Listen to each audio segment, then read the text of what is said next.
Danny, safely through, that's the main thing this afternoon, but probably you were expecting the way we started, it could have been a little bit easier than that? Well, yeah, I think when you look at the game, I think we were short on numbers to say the least. We've got 6 injuries, a couple with illnesses, lads.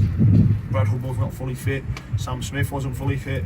You've got lads on that pitch that have gone through really gone through the pain barrier today, and to get us a result. We said before the game that no matter what, we had to get a result, and we had to be in the next round of the next round of the cup, sorry, and that was the main thing. Yeah, look, I think we could have made our job a lot easier at times. But again, I was just delighted that we got over the line and we were able to get into the next round of the cup. You got off to a great start as well. Typical Connor Tinian goal.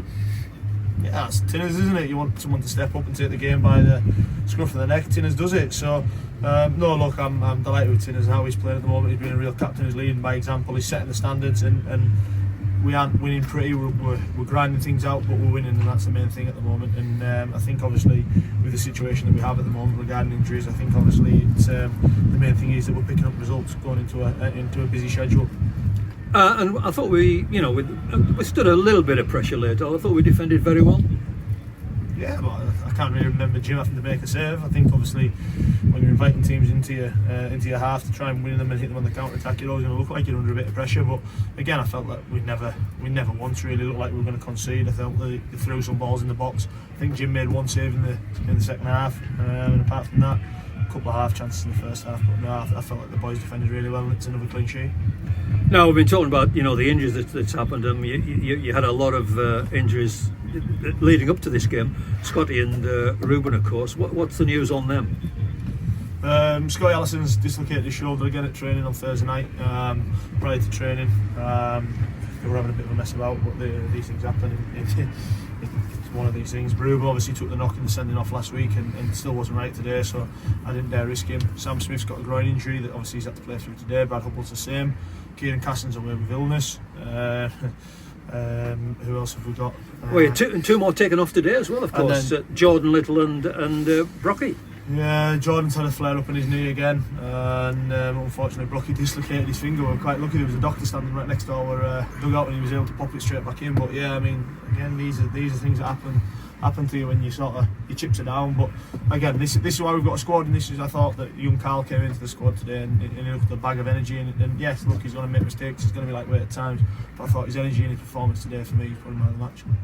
And you had 2 young men on the bench. You didn't use them today, but they were off our youth cup team. Yeah, definitely. I think obviously we're looking at building a pathway for these young lads to come through at Reds, and obviously with Bri Dawson and John Owen in reserves doing well every week, and these boys they're not here just because to make numbers up, they're here on merit. We knew that these 2 lads might have been scoring goals, and James Bell's obviously been playing very well, and obviously Carl's been doing the business in the reserves as well as when he's coming in and help the first team. So no, look, this is what we're trying to create at the club. We're trying to create a pathway for young local lads to be able to get into the first team and see if we can find the next sort of continuous Scotty Allison or Dan Wordsworth. Now we're in limbo really with the talks about the government talking about the virus situation. There's a press conference coming up later, so we don't know what's going to happen later, but at the moment we're looking towards a very big game next Saturday. Yeah, huge game. I think obviously when you look at it, it's one that we're all looking forward to. Again, I never mentioned Brad Carroll in the injury list. Brad Carroll's another player that had a thigh problem today. I put him on the bench in hope that I didn't really need him, and obviously I'm quite glad I had to put him on. But yeah, these are massive players for us, and if they're not right, then obviously we need to make sure that we're ready for that game next week, and hopefully I'll be able to welcome 2 or 3 of them back in fully fit. But this is what the squad's about, and as I said there, we can't do anything about what's happening outside of the football world. We've just got to get on with it. Whatever happens, and fingers crossed we can carry on and everyone gets through this in a safe way. But again, until we know any further, we'll just have to get on with our plans and plan for the game next week. Yeah, and the game is against Marsk, who were up there, one of the sides you would expect probably to be in contention at the end, and they've just had a very, very good win today at FC United. Yeah, look, they're a good team. They're scoring goals. I think we can hurt them. I think if we look at our form at home, I think we're doing very well. I think since we came in, I was talking to Steve, the stat man, a few days ago, and I don't think we've lost a game at home in the league since we came in. So these are things that we want to carry on, and these are big things that we pride ourselves on. You win your home games and see what happens when you play away from home. But no, look, Marsk are a good team. We're going to have to be at our best, and fingers crossed we can get a few injuries back. There might be another one in the building. We're currently in conversations, but whether that happens or not, I'm not sure. And I think Little Bird tells me, Danny, that you had somebody watching that game, FC United in Marsk. I did, yes. I've been very lucky, and the club have backed me that I've been able to bring in a scout that's going to go and watch all the teams that we're playing against. So I'll be able to get plenty of information about teams and where we think we can and can't hurt them, and what we need to do.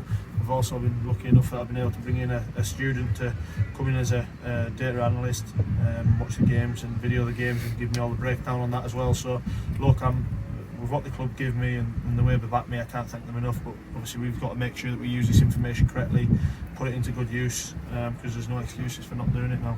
And as a manager, these are extra tools for you, aren't they? Yeah, you're right in what you're saying. These extra tools for a manager, but it's never for the benefit of me. It's always for the benefit of these lads.